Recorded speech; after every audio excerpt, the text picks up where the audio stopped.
Hi guys, welcome back to my channel. Hope you all have been doing very well. I hope you enjoyed my previous videos that I have posted to you. I've had lots of support with the multiple sclerosis video and the video I posted about dyslexia. That's been much appreciated. It was a total surprise to me that how many emails I got about them and how many people appreciated the videos as well, which was very cool. Please first of all like and subscribe to my channel just here like that, and I will pursue with this don't know whether that's the right word, but I will continue with this video. Okay, so this video is going to be about epilepsy, as you can see by the title. So this is part one about epilepsy. So I'm just going to give you a quick run through of epilepsy, where it started, which ones I suffer from, etc. So let's just get right into it. First things first, I got diagnosed when I was at university, so it was in 2003. However, I have been suffering since I was a child. It started with a head injury which wasn't taken seriously, and I was just told to go to sleep, and I slept for over 12 hours, which caused a damage to my brain. Now, there was a small scar on my brain which then gradually over the years became worse, and it started affecting me, and the actual epilepsy condition started getting worse. Before in my life I used to suffer from partial seizures. Those partial seizures were always mistaken to be panic attacks. A lot of people used to assume that either I'm having hallucinations, or I was like I had like been done by black magic, or there was something wrong with me, or there was something mentally wrong with me. And it was very confusing for me as well, because there was something that I was scared of which I couldn't remember, but I knew there was something not right. It wasn't a panic attack because I wasn't panicking of something. It was just something that always used to happen to me without me being in control. I got diagnosed late because it wasn't taken seriously. It was taken seriously, but it was taken seriously in the wrong way. It was more assumed that there was something wrong with me mentally, or there was something wrong with me spiritually rather than medically. So that's why it was always caught out. However, when I got diagnosed, I was in my first year of university. I got diagnosed. I had seizures. Whilst I was asleep, I used to wet the bed, which I really used to get upset about, because it used to confuse me. Why haven't I wet the bed? Or like, why am I getting certain headaches? When I had my first EEG scan, that's when I was actually diagnosed that I was having like seizures, and I was on Bupa care at that time, and there was a professor that was my consultant that had advised me to take particular drugs. I remember the first drug that I had to take was Lamictal. Lamictal was the first drug that I had taken, which did not work for me. So I went through a phase of, I think, 10 years where I had to take up to 10 different drugs and go through a really big storm of seizures after seizures after seizures, and it was all trial and error with different drugs. It was so difficult for me because sometimes I used to be in public and I used to get a seizure. Sometimes I used to be in just a normal environment and I used to get a seizure. Sometimes I used to get a seizure once I was asleep. So I started to get a lot of anxiety and fear of having a seizure in public, or anywhere where there would be people that would look at me, would stare at me, would talk about me. And it was an awful experience for me. Not everyone understands epilepsy fully. People assume that epilepsy is, oh, you suffer from fits, you just like collapse and have a fit. That is not entirely what epilepsy is. There are so many different types of seizures that you can get. I used to suffer from partial seizures and grand mal seizures. Grand mal seizures are more like tonic-clonic seizures. Tonic-clonic seizures I used to get whilst I was asleep, and partial seizures I used to get whilst I was awake. So I had these two seizures to actually deal with. So what I started to do was make a diary. In that diary, I used to record how many seizures I was having, on which drug was I on, was my drug dosage going up or down, did I introduce a new drug, like for example carbamazepine was another drug that I was having, there was Zongran as well, then there was lots of different drugs. I can't even remember like half of them, and I wish I had that diary at hand. I have put it away somewhere, but I just can't find it at the moment. But once I do find it, I will definitely provide it in one of my videos for epilepsy. And I got through it. So with that diary really helped. And it helped my consultant as well, because I used to show him, I said, well look, when we're on this dosage with this drug, this is the pattern of seizures I am having per month, and this is the pattern they're decreasing or increasing, whether the dosage is up or down. That diary was extremely helpful. Then my seizures were still out of control, though I was just so upset. I had to drop out of university for 2 years. I couldn't work because I was always scared of having a seizure at work.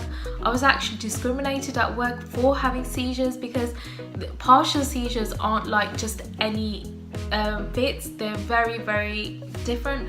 Partial seizure is when you have intense fear and you just go, it's like you get really scared for a few minutes, and then you have a memory loss at the same time, so you can't remember what's happened, you can't remember what you've said, and even when you come back you are absolutely exhausted and you can't remember what's exactly happened, and you just get extremely upset.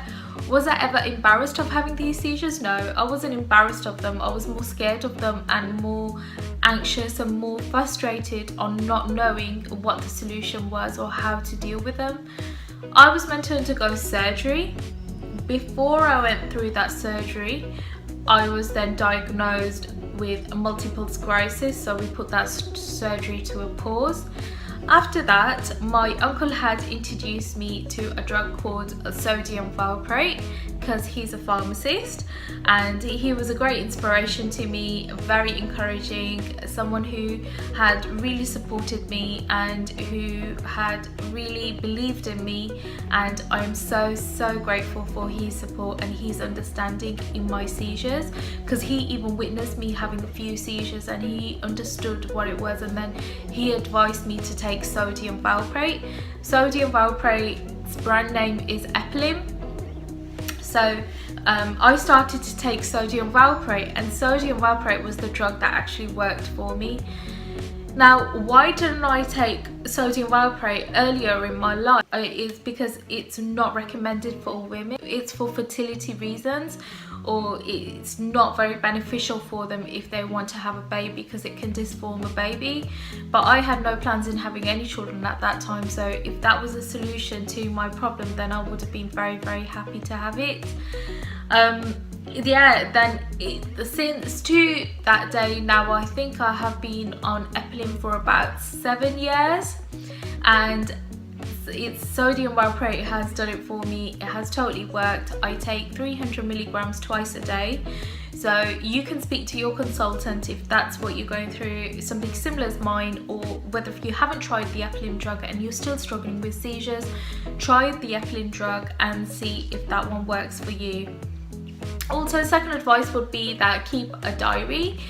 Another thing that I did was follow epilepsy pages on Instagram, because they're very good, very encouraging, and they actually make you feel that you're not the only one that's out there that's suffering from epilepsy. Another thing was I joined the Epilepsy Society, epilepsy charity, to help their research and to help children and people that are suffering from severe epilepsy. So I have been in these groups, these societies, meeting these sort of people, and it has definitely encouraged me to be strong, to deal with the matter, to deal with epilepsy, to welcome epilepsy into my life, and to deal with it when it is present. Now, I have been seizure free for 6 years, which I'm so happy about. I'm just so relieved that the seizures are out of my life. I got my driving license back in 2013, which disappeared from my life for 10 years. So initially I had epilepsy in my life since I was a little child, and it was diagnosed late in my life, but I was really happy that once it was diagnosed there was a solution to it, and it's now under control. It doesn't affect you mentally. No, there's nothing wrong with you mentally. You have the mental ability to do what other people can as well.